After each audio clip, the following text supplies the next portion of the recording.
Welcome back, ladies and gentlemen, to season 3 of the Profit Power Hour. So glad to have you joining today. And falls in the air.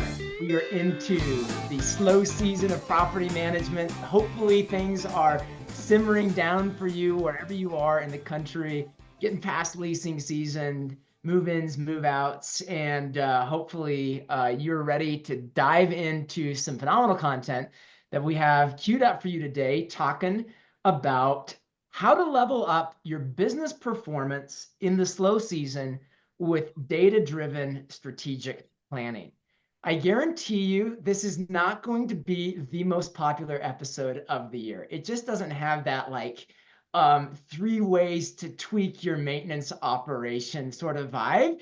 It's a bit more meta, but if you're showing up, I appreciate it, because you got to step back and look at the meta every once in a while. And this is the right time to do it.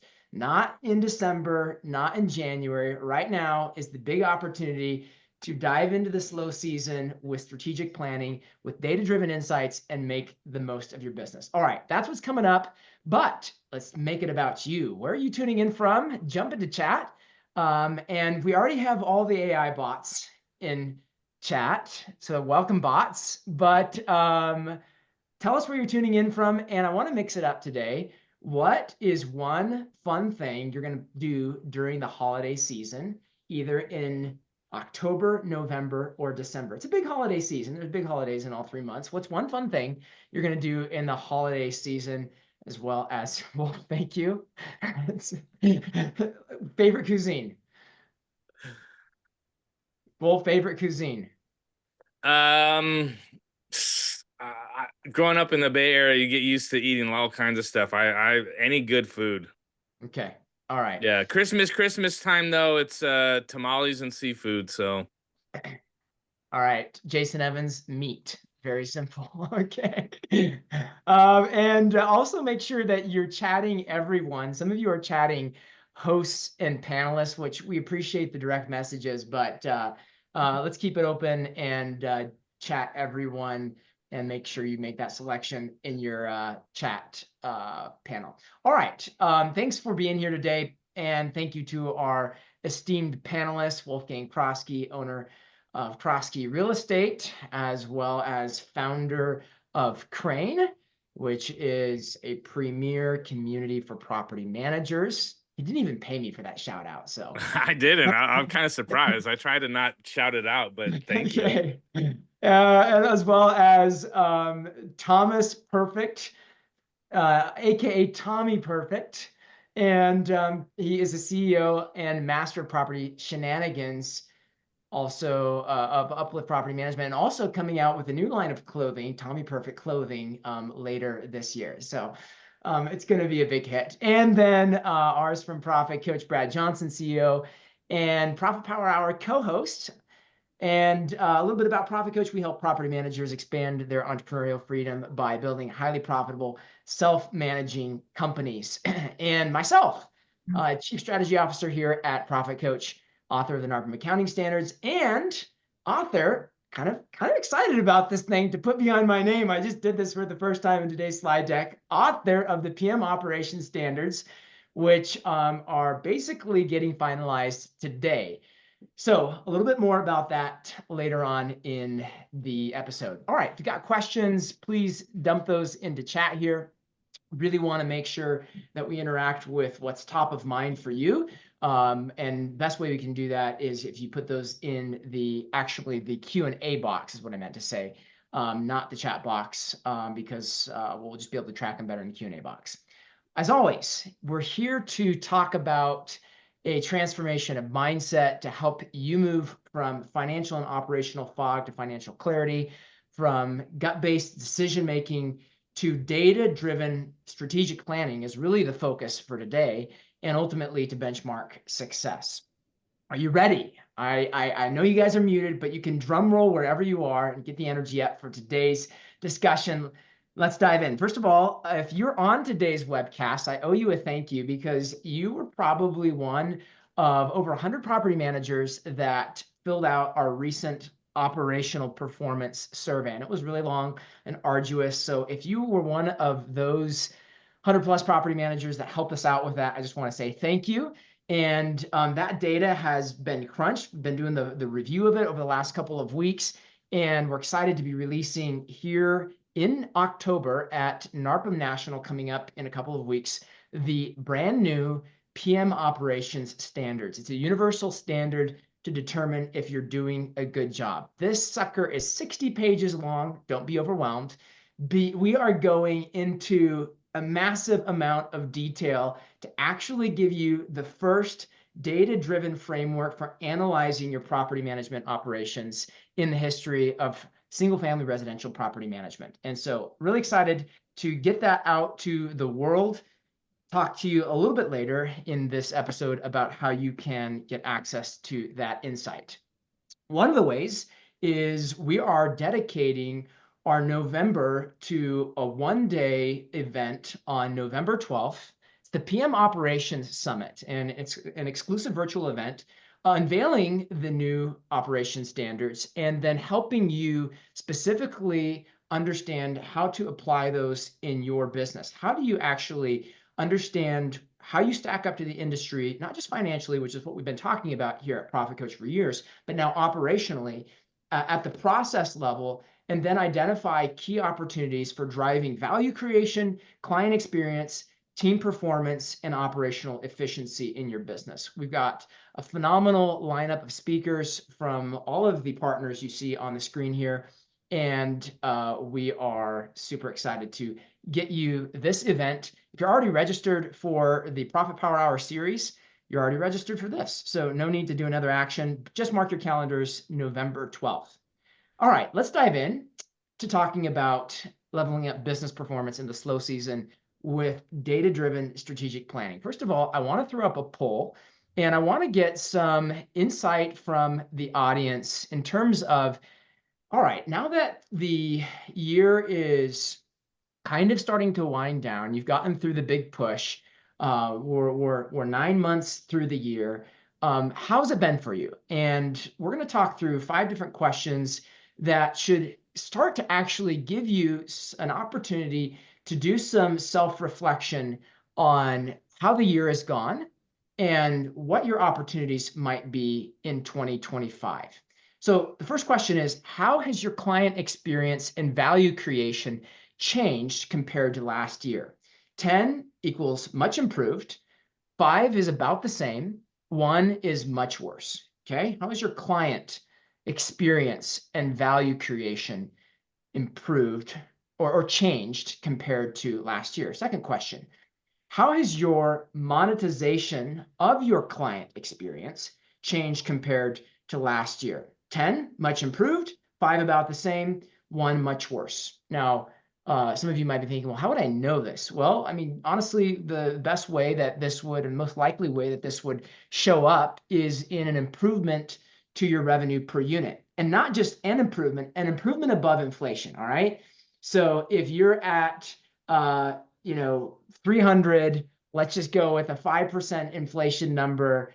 315 is what you would just naturally get in terms of additional revenue per unit based on inflation. So if you really want to know if you're improving beyond inflation in terms of optimizing your monetization strategy, if your value creation is going up, how are you monetizing that? That should show up in a better than 5% increase in your revenue per unit. Guys, am I making sense so far? Tommy, Wolf? Okay. All right. It's nice to have validation from the panelists every once in a while. So you guys just keep nodding your heads. It'll keep me energized. We'll keep going. Yes, Danny, give me some more. You got this. All right. Okay. Brad, that was a good dance move there. Moving on, number 3, how has your growth changed compared to last year? Now, if you've answered this, I want to clarify what I'm looking at here. A 5 would be we added 15 units per month last year, and we added 15 units per month this year. That's a 5, okay? So it's not like, hey, we're 100 units bigger than we were yet last year. No, that's not what I'm talking about. Your monthly growth in terms of number of new units added, how has that changed year over year? Okay, so a 5 is we're adding the same number of units. Below 5 is we're decreasing the number of units per month, and above 5 is we're increasing the number of units per month. All right. How is your operational efficiency changed compared to last year? 10 improved, 5 about the same, 1 much worse. Again, how would you know this? One important way that you could measure this, we're going to talk about this later in the webcast, would be through your direct labor efficiency metric. And then number 5, how has your team performance or culture changed compared to last year? All right. Thank you guys for taking the time to look through these questions. And yeah, if you can't see the poll questions, it should just be in your Zoom window. It should have just automatically popped up, honestly, when I started the poll. So sorry if you're not seeing that. Oh, I see what you're saying. You scroll down. So it's all in one window. So if you're not seeing the follow-up poll questions, you just keep scrolling on down. Okay. So we're going to get some feedback on that. But I want to just talk a little bit about, I think, as you guys are finishing this feedback off for us, I want to talk a little bit about organizational inertia. I don't know if you guys are familiar with the concept of organizational inertia, but essentially it is this whole idea of the tendency of an organization to resist change and maintain the status quo, even in the face of significant external changes.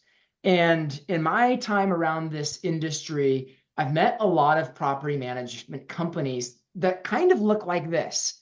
They were a race car back in the day. Okay. And the environment has changed, the industry has changed, but due to organizational inertia, this tendency of the organization to resist change and continue following its established patterns, they're many years behind the times. Now, a lot of improvement and change has happened across the industry, a lot of opportunity, new softwares, new vendors, but organizational inertia, I think, is significant, especially in this industry, because of how process and compliance driven it is. Don't mess with my processes because I got to meet government regulations, right?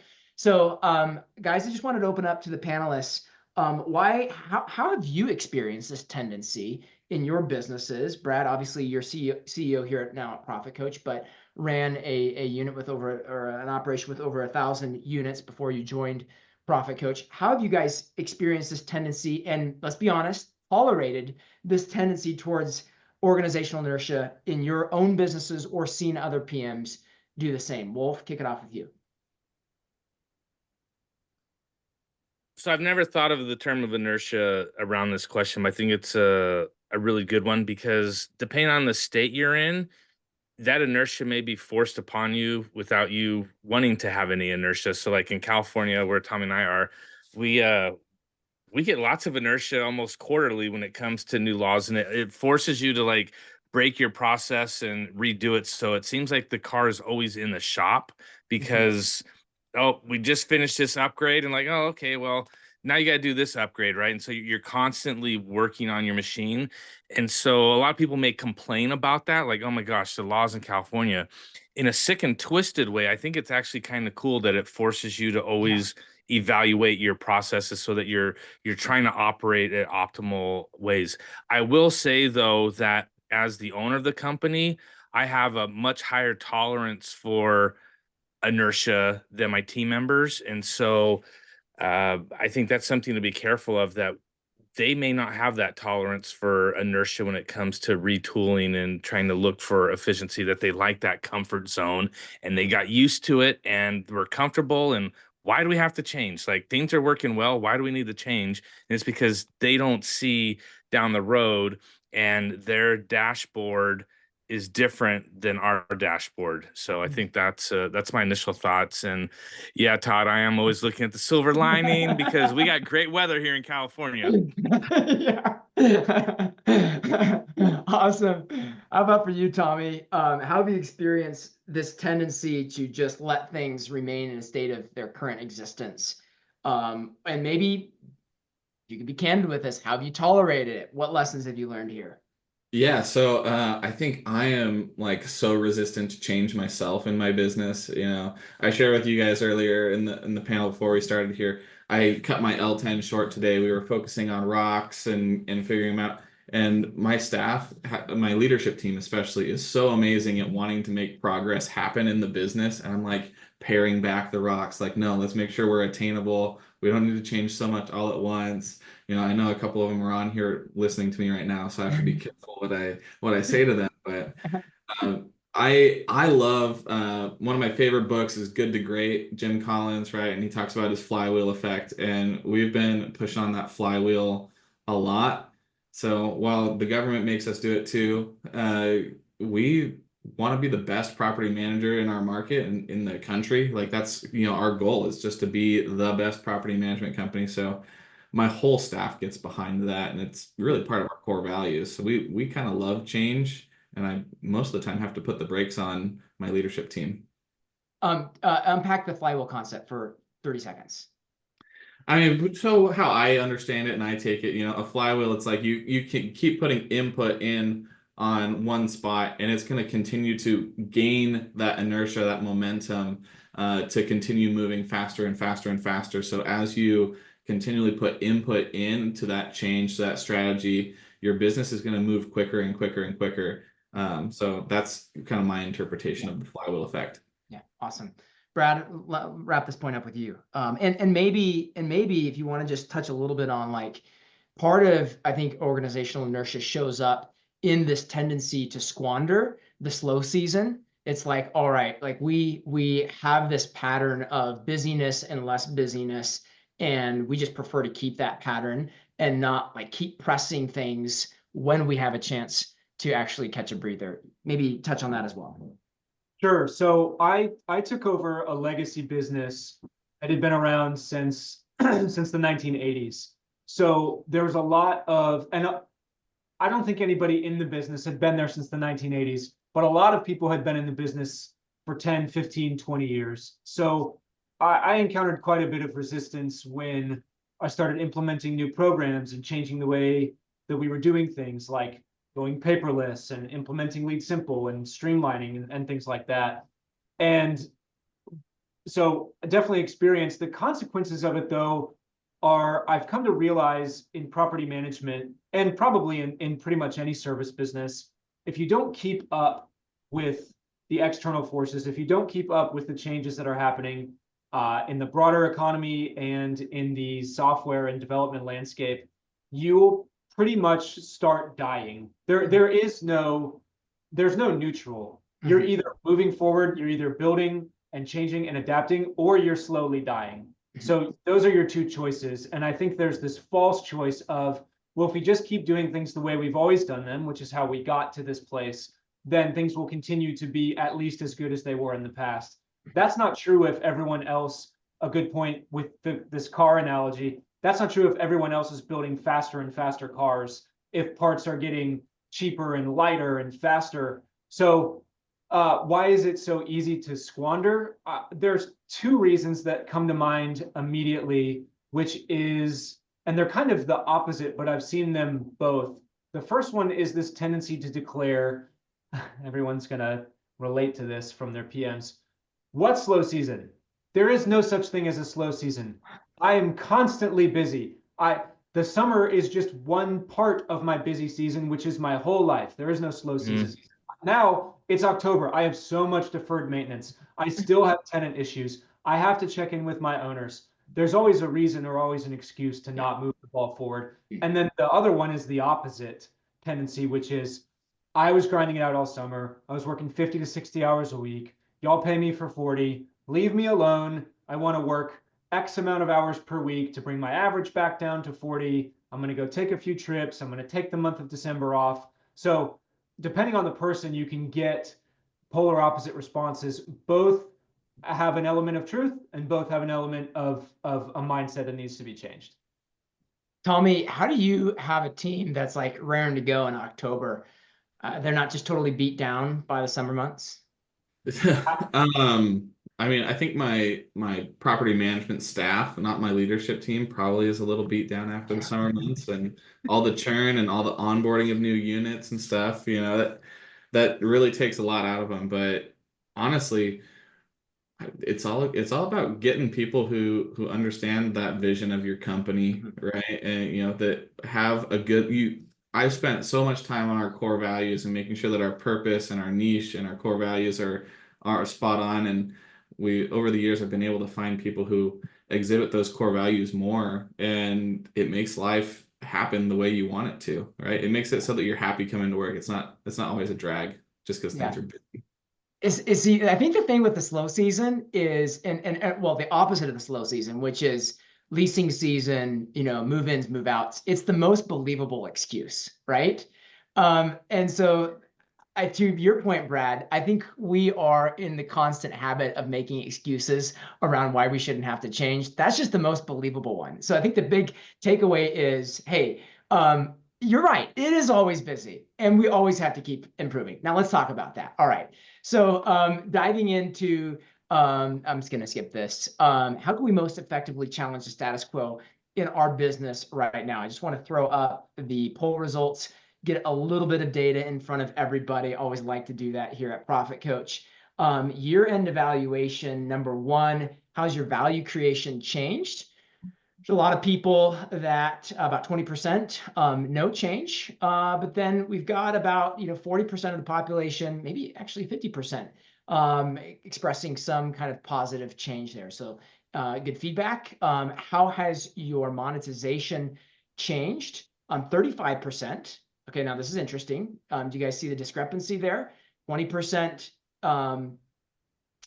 said that, well, actually 50% had a really significant improvement in their value experience, but here we've got 35% with no change in monetization. So what's happening is value creation is outpacing monetization, which is, certainly if you're going to have one in front of the other, that's the way you want it, but there's opportunity here. Number three, how has your unit growth changed compared to last year?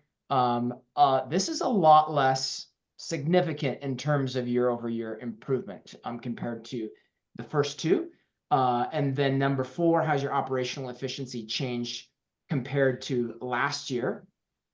We have, again, actually significant improvement here as well, kind of a slight significant improvement, okay? The biggest number of people had a slight improvement. And then, so that tells me, hey, significant opportunity here going into this low season. Number five, how has your culture changed? And again, the most people are experiencing slight improvement here. All right. So let's dive in and let's talk very practically about how you can challenge the status quo in this low season, because I think that's where it starts. If you're going to make significant improvement over the next 3, 4, 5 months, how are you going to challenge the status quo? And one of the reasons I want to point out that this is such a significant opportunity for that is because when it comes to growth, so much of your growth in a recurring revenue business is baked in at the end of the year. Baked in at the beginning of the year. And so if you're just starting to get to your new growth strategies in January, February, and March, you're already behind the 8 ball.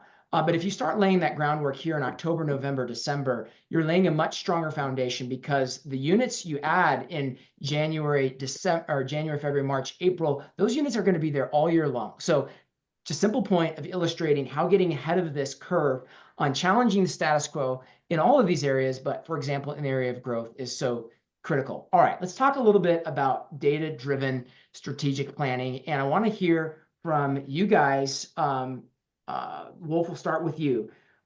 This was actually a topic that came out of a conversation that I had with you, which is how are PMs actually retooling their business and finding opportunities to improve in the key areas of growth, efficiency, value creation, monetization using data. What does that look like for you over at Croskey Real Estate?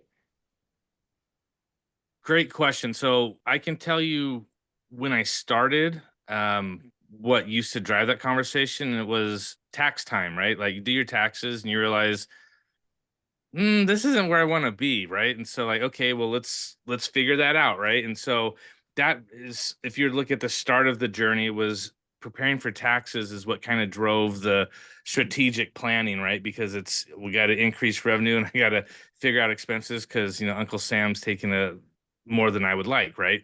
And then I think it matures into understanding, well, what data do I really need to start collecting so I can improve that conversation? So for us, what we do, we take our scorecards from EOS and we kind of look at them quarterly and then break them down to monthly after the fact. Even though we've reviewed these during our EOS meetings, we just kind of look at those and start looking for, trends.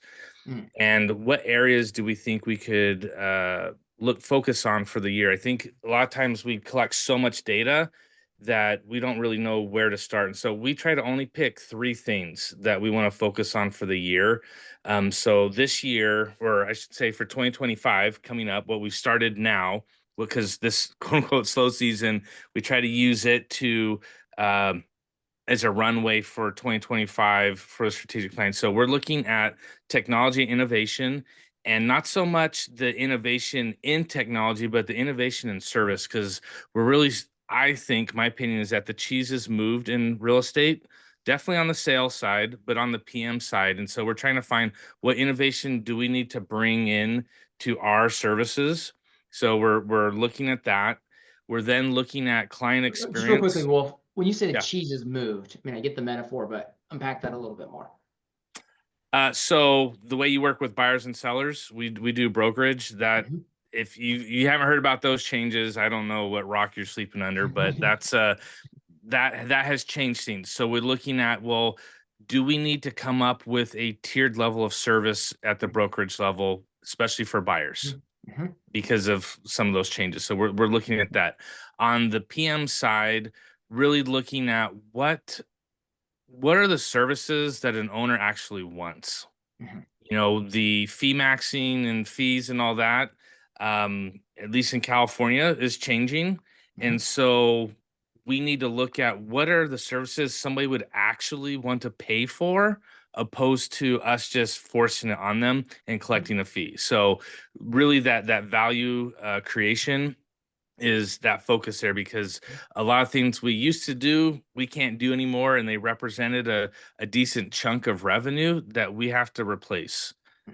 So that's kind of when I talk about innovation, your cheese being moved, that's what we're doing. So the data we're looking at there is our NPS score, and we're using Retently, which takes keywords out and gives us word maps and all kinds of things to try to identify what are the things that we're doing that people are happy about, so we can unpack that. And I don't have any answers yet to that. But we're looking at our NPS data. The other thing that we're doing is using AI to look at all our work orders and the descriptions that the tenants give to see if we can glean out any nuggets there. Because there may be, we know that tenants submit work orders for things that really aren't the owner's responsibility. Well, is there some new services maybe that we could discover out of that we could offer that a tenant would be willing to pay for? Because for us, resident benefit packages are in flux. So trying to what value could we offer that a tenant was like, yeah, I'll pay for that. So we're trying to look at the data we already have to discover that. The other area is business development and how to get new doors. And that's because our lead flow has slowed in our market. We have a lot of owners that want to sell because they don't want to be a residential rental housing provider in California anymore. So what can we do differently to try to get new doors? And we're looking at doing some investor meetups, but in a different way than the traditional way. So that's what we're using our slow season to look at, because the areas that we've identified, the 3 areas are that, innovation and service and revenue growth. Those 2, the revenue one we split into the tenant side and the owner side, but those are gonna be our 3 areas that we're trying to look for 2025. Boom. That was fantastic, Wolf. Yeah. And thank you. I love the use of the qualitative data there. And guys, like, all right, yeah, you could go set up NPS with Retently, and that would be a good idea. or you could just send out a survey and maybe get some quick qualitative data, right? Like Yep. I'm not saying that's the best way, but hack your way to getting some better insight in terms of what it is that you're trying to solve. Right, because a lot of people hear, "Oh, Wolf uses Retently. I'm going to sign up for Retently, and it's going to fix my problems." And that's not the message. That's just the tool that we're using. The message is you need to start collecting data, and it's really hard to build inertia if you have no data. And that's what I learned when my data was pretty much just the P&L. Okay, there's data, but that's not helping me decide what we want to do. And so over the years, I've kind of learned what data we want to collect. So if you're in a spot right now and you're hearing this, you're like, I don't have any data. Then what you can do this 3 months is try to figure out what data do you have that you can glean together. And then can you quickly collect some data in the next couple of weeks so that you can start doing things? Because without data, you can't have a conversation, period. Yeah. You can have lunch, but you can't have a conversation. All right. Fantastic. That's great. And Tommy, sorry, you can answer to any one of those three. All three of them. Just walk me through an analogous, like, yeah, okay, that's how Wolf does it over at Croskey Real Estate. You guys just finished your quarterly. I'm guessing you had some financial and operational data factoring into that conversation. Oh, by the way, Wolf, I love your reference to using the scorecard, right? It's like for a lot of us, our EOS scorecard is probably, we look at it, the one column that we report the data that week, right? But Yeah. you're going back and looking at the trends of that data. So that's a simple way, right? If you just make It's the free. habit, it's free, make the habit of filling out that scorecard on a weekly basis. Now you've got that data in the area of 10 or so important KPIs of your business. So great call out there. Back to you, Tommy. How do you guys use financial and operational data to identify opportunities in your business? Yeah, so I mean, scorecards are amazing, right? Obviously, using those every week and in all your meetings and your quarterlies and your annuals, getting that data in front of you is number one. I assume that if you're here on Profit Coach, you probably have some level of data. And then, even, for us, we're like, okay, well, this data says this, and this other person's looking at our data. Like we'll run our own numbers. We have our Profit Coach numbers. We have, data from Appfolio. And we're looking at all these different, data points, right? How am I going to interpret the data now, right? So we can get past, looking at the trends and gathering the data, right? But going into like seeing where the opportunities are is the hard part for me at least. Like I said, I have an awesome leadership team that always has goals, and I try to make sure that we come into a quarterly meeting with rocks that we want to get done, and really going back and asking yourself the question while looking at your data, what is critical for my business to happen in the next 90 days? Like, what is it that has to happen for us to meet our goals in the next 90 days? And it really kind of helps you filter out all those different ideas that come up, right? Because there's always a mountain of changes that we can make in our business, but it's how do you get into what is the thing that I need to do today or this month that needs to happen, right? So that's kind of what we love to do, and helps us to use the data to drive, like, what is the next step, right? Do I need to change my portfolio system to a pod system? Do I need to do, all four of my portfolios at once, or just do I start with one, right? And you try to go back and make sure that those goals are still attainable in the quarter so that you can have, that continual success and keep that momentum going. Awesome. Brad, love to hear your thoughts on this. Sure, got a few. I would say the most important first step here is to actually make sure that you're getting clarity by the data that you do have, making sure that you have reliable, consistent data that is as standardized as possible. There's two things in that. The first one is making sure that you're comparing yourself to your past self accurately and you haven't changed the goalposts along the way. And then the other one is, and I'll steal your thunder a tiny bit on the PM operations standards, you also shouldn't just be measuring yourself by your own goalposts, but you need to measure yourself by industry average and benchmark goalposts, because a better version of yourself may still not be that great of a company. But if you can measure yourself to the benchmark of the best in the industry, then you know where you stand as far as, do I have a great company or do I not? I'll give a few examples of KPIs that matter the most when you're doing this analysis. The first one, and again, this is a target-rich environment for this sort of language, but RPU relative to average rent. I mean, it's hard to do better than getting an understanding of your revenue per unit as a function of your average rent. How competitive is my revenue per unit relative to the money that I kind of automatically make by being in a lower market or a higher market? And then on the expense and efficiency, before you get into what should we do going forward, what should our planning look like the rest of the year, you should have a really good understanding of your labor efficiency. Is it a lack of productivity? Is it a misalignment with who's doing what?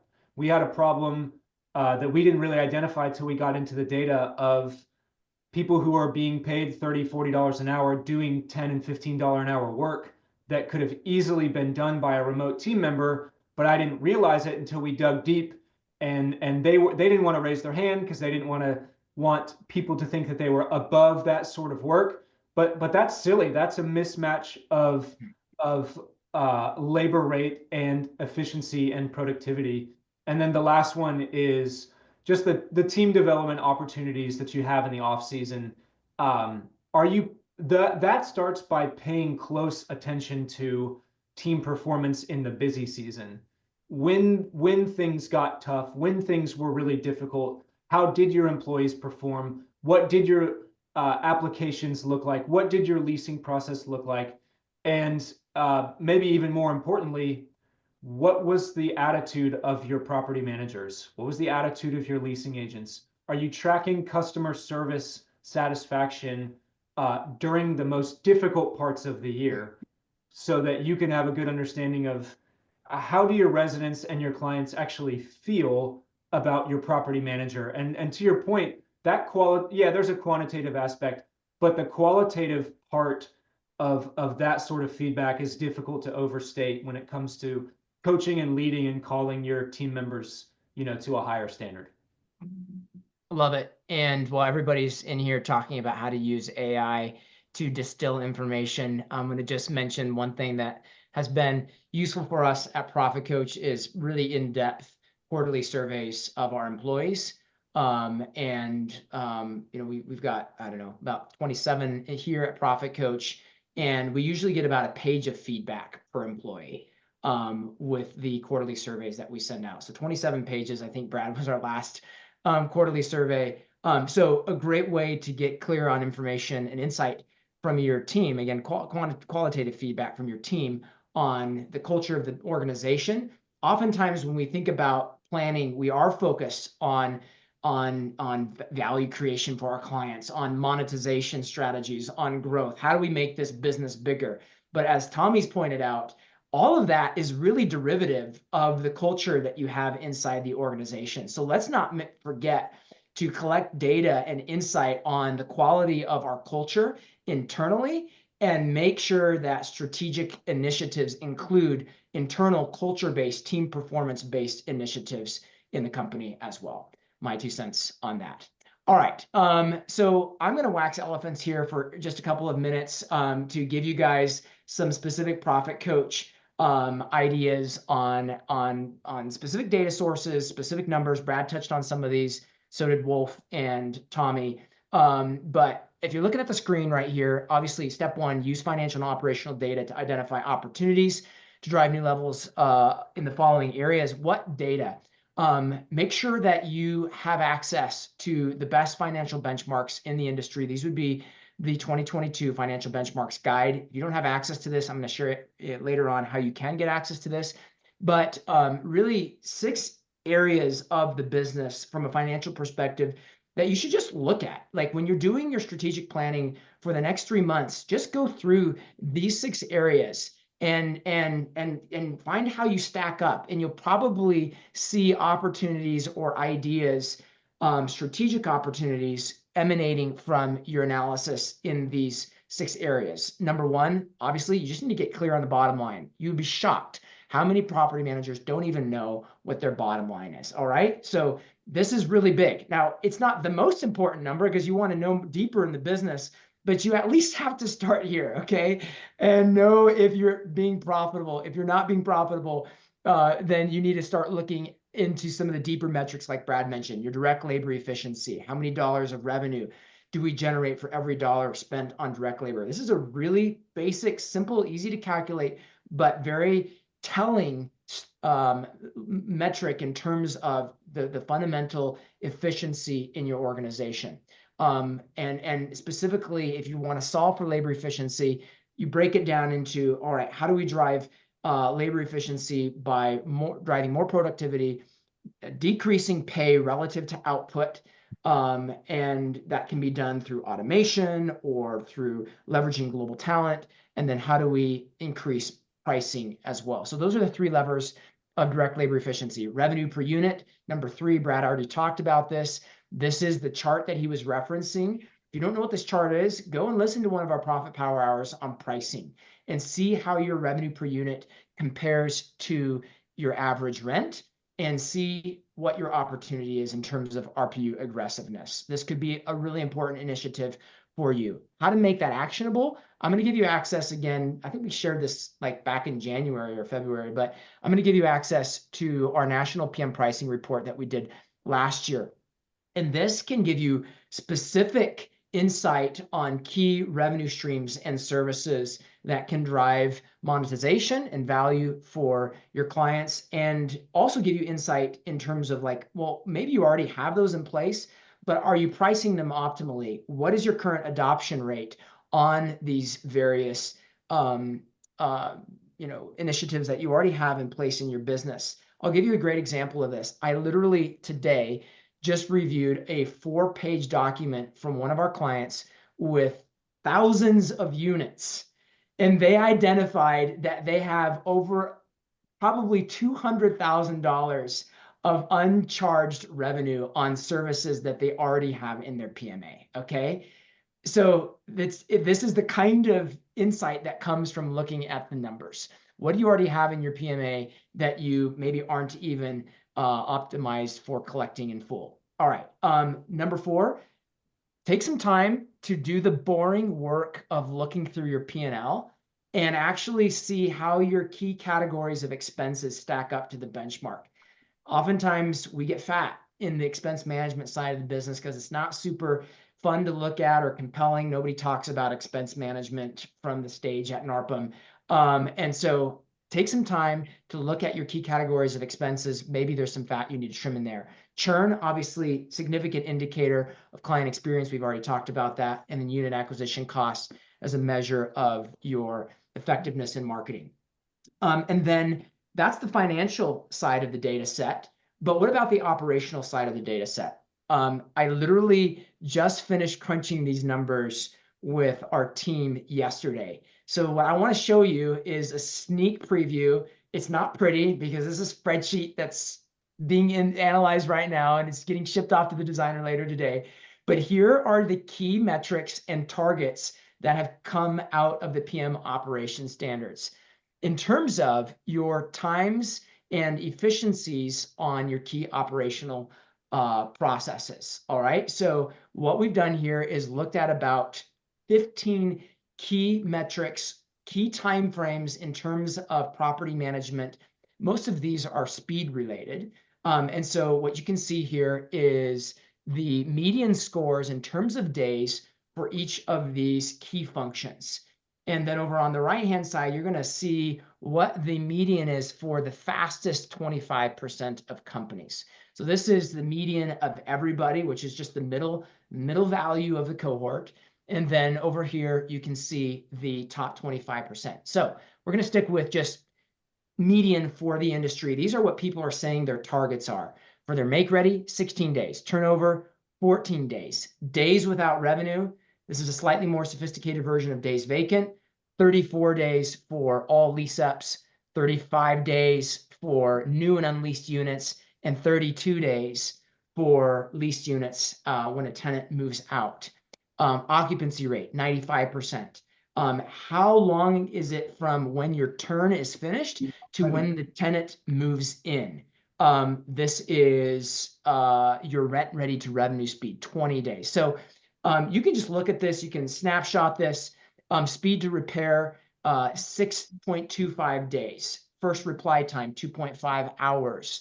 Average response time, 4 hours. And so again, these are targets of what over 100 property managers across the country say is good property management. How do you stack up? And one of the things that is going to be really awesome about the PM operations standards is you're going to be able to look at those timeframes that I just gave you, like speed to repair. Well, how does that 6 days need to get apportioned across your entire maintenance request process? And then you can use this data that I have on the screen, which is exactly how that 6 days breaks down, from the time that the request is validated to the time that the work is completed, to analyze where are we efficient in this process? Where do we get tripped up? Where do we need to optimize? All right, so this is just a sampling of the kind of operational data that you can use to identify constraints, bottlenecks, or lack of value creation or efficiency or service in your operations. Okay, so we talked about identifying the opportunities, and then just high level, I really think that the way to consolidate all of what we've talked about is by prioritizing these opportunities through honest forecasting. If you can build a financial model for 2025 that factors in your growth efforts or factors in the kind of monetization strategies that Wolf was talking about, or factors in the kind of team shifts that Brad was talking about in terms of bifurcating lower level work from higher level work and getting the right people to do the right thing, then you can begin to see what is the kind of financial impact that those changes are going to make. And then once you get everything in the forecast, obviously a forecast is a guesstimate and it's based on assumptions. So just 3 things that have surfaced recently with the clients that I coach. Number 1, make sure that everybody on the leadership team understands what the assumptions are and what's being assumed. This is especially important when it comes to big changes, growth initiatives, or like Tommy was talking about, switching from departmental to pod. Oh, we think it's going to be great. Well, what are the assumptions that are factoring into that prediction? And then question the assumptions at multiple levels. Hey, we're going to add 16 doors every month next year. All right. What are you assuming? Well, we're assuming that we're going to get X number of leads per month. Or what else are you assuming? This conversion rate. What are your assumptions around where those leads are going to come from? Question those assumptions as granularly as you can by asking the question, what would have to be true for this assumption? And then the last thing I just want to say on this is validate your assumptions as soon as possible. I'm going to give you an illustration. I was coaching a client earlier this year, and we were building a forecast that was basically predicting a massive increase in labor efficiency by switching switching up their teams and the makeup of their team structure. And we're like writing major monetary investments on the assumption that this is going to work for them. And I asked the question, like, guys, when do you think you're going to find out? And it's like, well, we'll find out if this strategy works sometime in 2025. And I said, well, what if you just rip the Band-Aid off and convert all your teams next month and find out if this actually works? And they're like, shoot, we're going to do that. They did it. It was brutal. But they validated their assumptions 6 months earlier and were able to make changes in their business as a result. All right, that's enough on some key strategy there. But how do you actually build a forecast model? This is the model that we use with our clients, predicting new units, lost units, how that translates to revenue and expenses, and then comparing that in a forecast versus actuals type of scenario. And if that would be useful to you, we'll give that to you. I'll tell you how to do that later. Get a hold of that later in the call here. Actually, I'm going to do that right now. So we're going to talk about, for the rest of the time that we have left, we're going to talk about leadership, vendor partners, getting your team on board with these initiatives. But before we do that, where do you stand? How can you begin to take action on getting clear insight that will drive clarity on these opportunities? Number one, get access to the NARPM Financial Performance Guide.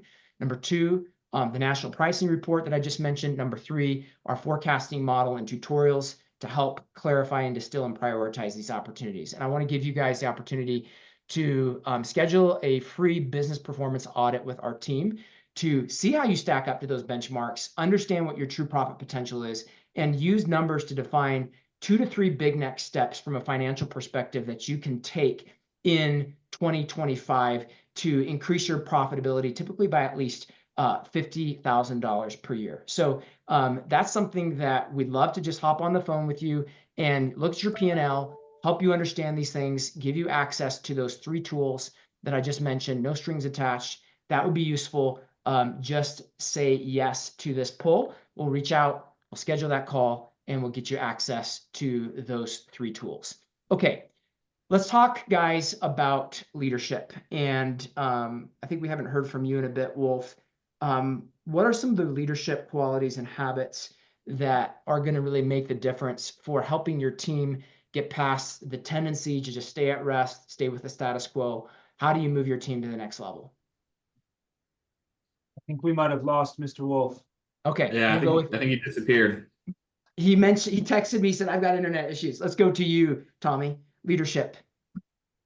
Oh, I mean, for me, I don't know. I'm like the classic guy who I grew up, doing Boy Scouts. I'm an Eagle Scout. I got thrust in front of people being a leader early on. And it seems like sometimes that stuff came innately for me, but so you can't go back and change that. So it's okay. Well, what do you look at today, right? Now I need to lead my business. I'm here. I've got 17 employees. How am I gonna motivate them? How am I gonna drive culture? And coming back to making sure that you focus on having a culture that works for your business first is the most important thing in a leader. So making sure that my vision and my focus stays on keeping culture above profits is paramount for me and my happiness, my work-life balance, my trust of my staff, right? So having a clear vision, having a clear culture is really important.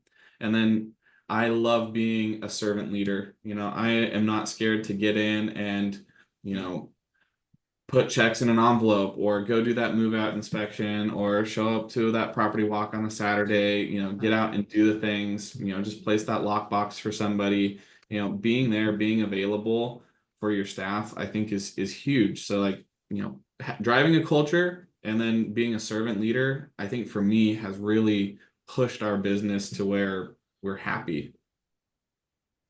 And we've got great precedent for that. Jesus said, I didn't come to be served, but to serve and to give my life a ransom for many. So great point there.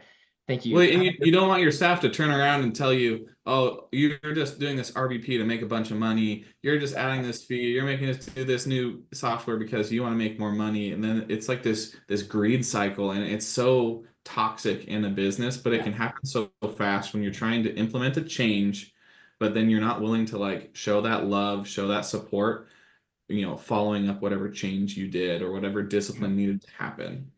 Yeah.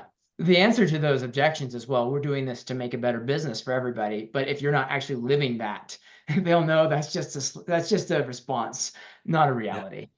Well, I mean, oftentimes you think, your business gets more profitable, right? Well, then that just means the owner's going to make more money, right? That's not going to mean your property manager makes more money. I think that's a fallacy that a lot of our staff will understand, but driving that culture with an open and honest, level of communication and feedback is so helpful in keeping a pulse on how your employees are feeling. Yeah. Great feedback. Your thoughts, Brad, here. Just to continue on that, Tommy, this was kind of being talked about in the chat a little bit too, and I think that's a good point. Highest labor efficiency is not necessarily best. You don't want the absolute highest labor efficiency you could possibly have, because what could be more inefficient than the highest compensated employee, which is probably you, going and doing a move out inspection when someone who makes a lot less could be doing that. But that's good and necessary to show your team that, to use an analogy, the general is not above his troops. There's a mindset of, we're all jumping in, we're all in this together. This isn't just so I can get rich. You know, a lot of employees often think that, and they sometimes are surprised to hear about what the books look like at a small business, particularly early on. But that's a good point. I would just add a couple things. What are the best leadership qualities that make the difference? Visionary thinking. You have to have people on your team, particularly if you can have more people on their team than just you, who's thinking like a visionary, who's building and setting, building habits around setting goals and breaking those goals down. Tommy, you and I were talking about this beforehand, but breaking those goals down into milestones so you can know, not just at the end of the quarter, but all throughout the quarter, am I on track? Are we on track to hitting these goals? And then being held accountable to the results. The best leaders are leaders that take accountability, that not only hold other people accountable, but say, especially to the people who work for them, I'm setting this goal for myself. I'm planning to do this. Please hold me accountable to this. If you see me straying, if you see me getting behind, if the scorecard isn't showing that I'm on track, I give you permission to call me out and say, hey, you're not being true to what you said that you were going to do, and you're kind of acting in a way contrary to the way that you're asking everyone else to. And then just the last one is proactivity. Great leaders see downtime not as a lull, but as an opportunity or a time to get ahead. And people like that create an environment of proactivity. And that's probably the best driver, just to go back to the main theme of the day, the best driver to prevent complacency is a culture of proactivity. That they hit October and they're like, okay, April's coming, May's coming. What are we going to do in the next 6 or 7 months to make sure that we are ready? And next April, May, June, July is going to be better than the last one. Awesome. If I can add one Please. thing, several years ago, we had a business consultant coming in to kind of help us, kickstart our EOS lifestyle, which that was 6 or 7 years ago now. And he came in and he interviewed my staff. He was trying to help us define a culture, all of these things, right? And he comes back to us and he's like, honestly, the biggest thing that I saw from your guys' business that was different than what I've seen from others is your employees will bleed for you, right? They will go to battle and bleed for you, but you need to show them what success is, right? They are willing to do anything when you have that culture, but you need to still define what success looks like. And oftentimes we see that on a scorecard, but then we, as leaders, we're like, okay, well, we're hitting green numbers on our scorecard all the time. Now it's time to change the benchmark, right? And then you start seeing red scorecard numbers, right? And it's all about, well, how do you define that goal? What does success look like, right? But it's more, it's like, we teach our staff that success isn't just what the scorecard says. It's not, just this week, like Wolf mentioned earlier, the trends. So like our scorecard literally has like 6 years of history. If you just scroll over, you can see the entire trend for the whole company. And I just have a macro, just adds another column every week and they fill it out, right?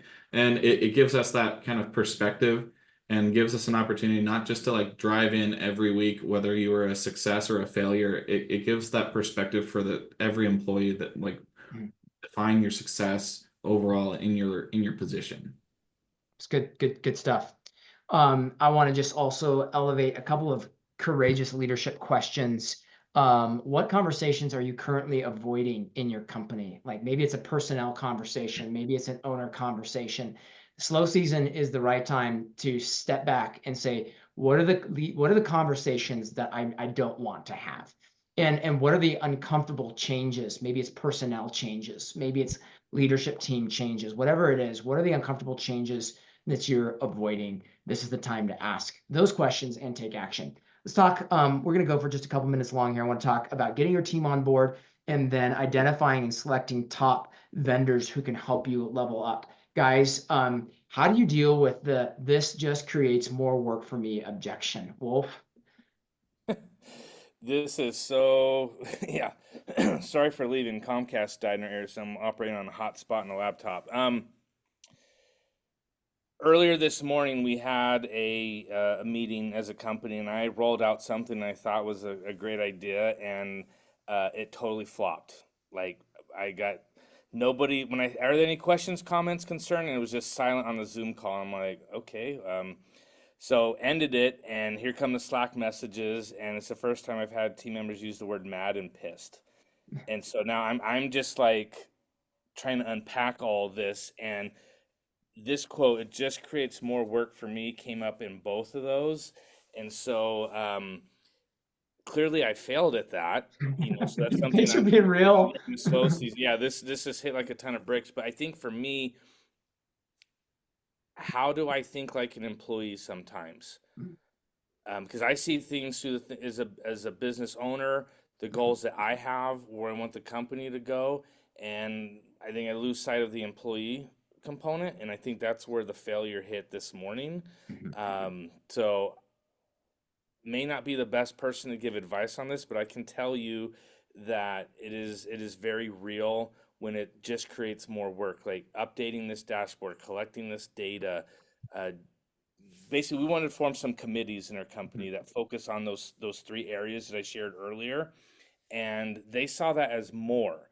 Where I'm looking at as providing focus, like how can we take things off of your plate, move things around so that you can focus more, and they see the runway to that as more work. And to me, it's like, no, this is to help you, but they're not. I didn't communicate it well. I don't know, something totally flopped. But that's what we're trying to do, is provide more focus, because one of the complaints was, well, every time I got to switch between softwares, or when the phone rings, these distractions, this noise, it prevents me from doing my work, right? Like if the owners would just leave me alone, I could get my job done, right? Yeah, exactly. And so, for me, the solution was, how do I help them have more focus? Yeah. And that's what we're working towards, because this clearly is hitting our company. It just creates more work for me. Yeah, so slight pushback on you, Wolf. They're like, this is the initial response, right? Oh, it wasn't slight. No. I said I'm gonna push you back Oh, slight. okay, This is the okay. initial feedback, right? But you're in the conversation now, right? So this is, I think, back to what we were just talking about, the first two questions. Like what the danger here is, you hear what just happened to Wolf, and you're like, boom, that's exactly why I'm not raising the uncomfortable conversation. Rip the Band-Aid off, maybe try to polish your pitch up a little bit, but at least you got the conversation on the table. You're actually one step ahead by virtue of having gotten that out there. Brad, Tommy, how do you get your team on board? Any thoughts on this? Well, for me, I sometimes think of that idea and that thing that should happen, and then I stow it away for like a week because I need to think about it. So pausing a lot of times for me helps a lot. It helps in most of my relationships because I can be very reactionary and blunt, and I just call it like I see it, and I think that everybody thinks that way, and they don't. So pausing for a minute and just putting it on ice and coming back and thinking, okay, what was my thought process here, really helps me kind of flesh out my ideas a little bit more. But then when I take it to my team, I hardly ever do like a presentation where I'm saying, this is what we're gonna do. I usually just start asking questions, and I say, here's our issue. Let's identify it. Let's discuss it. Let's solve it. And I do my best to try to lead them to the answer that I want. I might have already had it and I could just throw it to them and say, this is what we're going to do. But if I can get them to like come up with the solution, and sometimes they change my ideal solution and make it better. Actually, most of the time that's what happens, right? But it's like, okay, well, going through that process with 4 or 5 people instead of just in my own stupidity, it has really helped me lead them, and then they get ownership of the result, right? They are going to drive the solution themselves as opposed to just saying, oh, I'm going to do that because Tommy says to. Yeah, it's good. Brad, wrap us up on this point. Yeah, I got a good I have some good testimony here on the worst ways to do this. When I first got into the property management game, and I went to broker owner like 4 or 5 years ago, and no one from our team had been to a NARPM event in many years. So I came back with five things that I thought we should do immediately. And if you know anything about broker owner, it's in April. And so my team was thrilled. They were thrilled that I came back and was like, we're going to redo pet fees. We're going to do annual PMA updates. We're going to implement a resident benefits package, yada, yada, yada. We're going to do it all right now. I learned that that is not how to drive effective change and challenge the status quo in property management. Learned it the hard way. I learned that it is to like Tommy said, you put it really well, be really strategic. One or two things at a time, one or two things in a season. What we did was we built change into the rhythm of the business. So every year there would be, we had an innovation team, like a committee that was tasked with trying to understand the landscape. What's new? What could we be doing differently? What's most urgent for the business? And, you know, one quarter it's exploration, then it's implementation, then it's testing, then it's rollout, and every year, so that there's this culture of constant change, but kind of controlled, slow change that actually can be done sustainably. And then, you know, how do you deal with that objection? For me, it was just coming to them with an honest assessment. I'm an eternal optimist. So I used to come to every initiative with, guys, this is going to be great, and only focus on the end result, because I did think and do think that the end result of whatever change we're going to make is going to be great. But there's this in between where it actually does create more work for you, and it is more difficult. And going from paper processes to a fully implemented lead simple process is more work in the short term than just doing your paper checklists. So an honest assessment of, this is going to be more work, this is how long it's going to take, but here are the outcomes we're working towards, and let's judge the success or failure of this in a period of years, not a period of weeks and months that it takes to actually do this and make this change. Great feedback. Guys, I want to wrap it up here with just some quick thoughts on selecting top vendors. Wolf, I know this was the idea that you had for me in terms of one topic to cover here. Just any best practices real quickly in terms of selecting top vendors who can help you level up. Wolf, I'll start with you. I think, and I don't know to give an answer that I know what I look for, and to say here's a grading rubric you can use to identify this, but I look for partners that are more interested in my success than their revenue, because if it's just transactional, it's going to end, right? Because when the next software or the next tool or the next vendor has something better, I ditch that and I go. But when I know that they're committed to my success, I then initially get committed to their success as well. And it's just that the symbiotic relationship is huge. I literally was on a phone or a Zoom call yesterday with a vendor, and there's literally ballistic missiles coming down, and he's showing it to me in the window. And I was like, dude, we could have canceled this Zoom call. It really was not that important. He says, no, this is, for your business, you had this question and we're doing this and that. And he kept the Zoom call. And that, I don't expect that from every vendor, but just that commitment, right? And we're not a super large company. We're not this, multi-thousand-door company where you would expect to get that type of attention. So for me, it's looking at, what's in it for them, right? Obviously they want the pay, but that what's in it for me is that relationship. I want to know that I have a partner, not a vendor. I have a partner that we mutually are trying to find success in our companies, and I know that they're going to help me and I'm going to help them, and we'll both level up together, right? Rising tides lift all ships. And I also want to make sure, though, that they have a track record of success. There are a lot of startups out there, a lot of people that have great ideas that it's going to make me money, improve my business, but I have to put my reputation as a company and as an individual to my clients on the line when I bring on a new service provider. And if they're going to blow up and they're going to suck, that comes back on me. Nobody's going to complain about Meld, for example, when work orders aren't handled well at Croskey Real Estate. They're going to blame Wolf, they're going to blame our company, when maybe it was that software. not saying we have issues. The software is great and it's helped us a lot. That just is top of mind because that's what most of our owners deal with the most when it comes to our partners is Meld, because they deal with work orders all the time. Same with our service providers. When we send them out to go do work on a property, they're not the one that gets a bad review. We would be the ones that get the bad review. So really looking at, I want a partner, I don't want a vendor. And what is your track record? You know, Google reviews, whatever other people in the industry using are super important.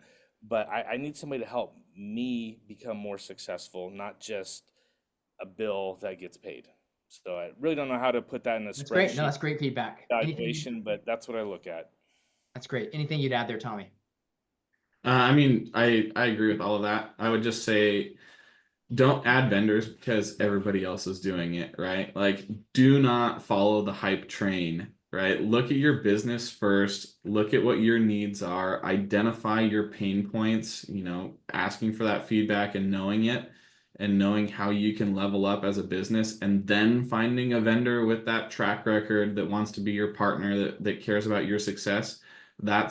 It's so key. You know, don't just run to, you know, second nature because you want an RBP because everybody else is doing it, right? It might not be for your business, and that's okay, right? You don't have to go to every single different vendor because that's what the most successful people are using, right? Like, you know, Wolf mentioned Meld. I haven't seen a value in Meld, and I haven't had a huge issue with work orders in my business up to this point. That doesn't mean next year I might not have some issue that's happening that I need Meld to solve, right? So it's just wait for the time that you have the need and then find your vendor to add to your business.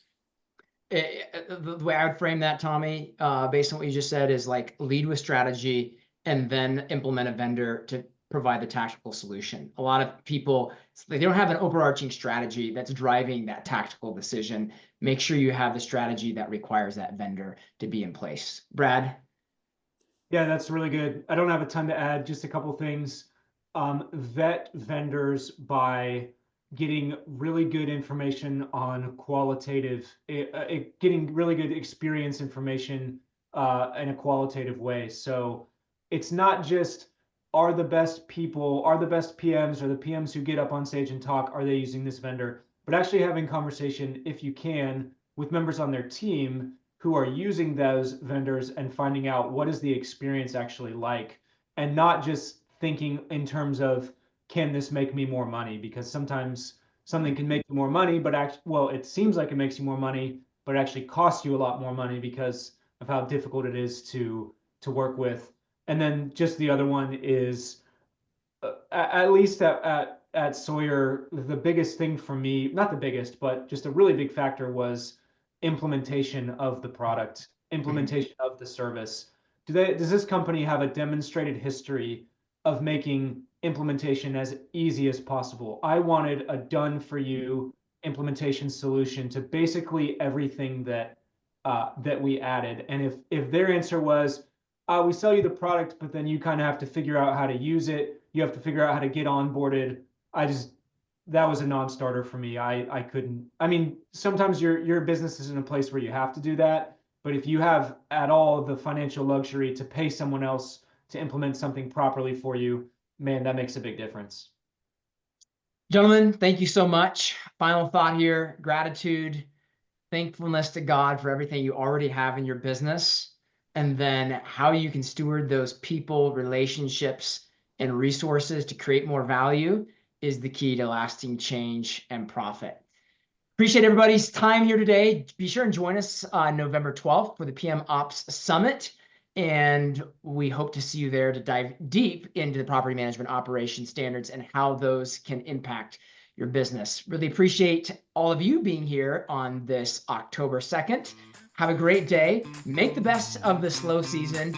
And if you're traveling, we'll see you in a couple of weeks at NARPM National. Thanks, Brad, Tommy, Wolfgang. Appreciate you guys. Thank you.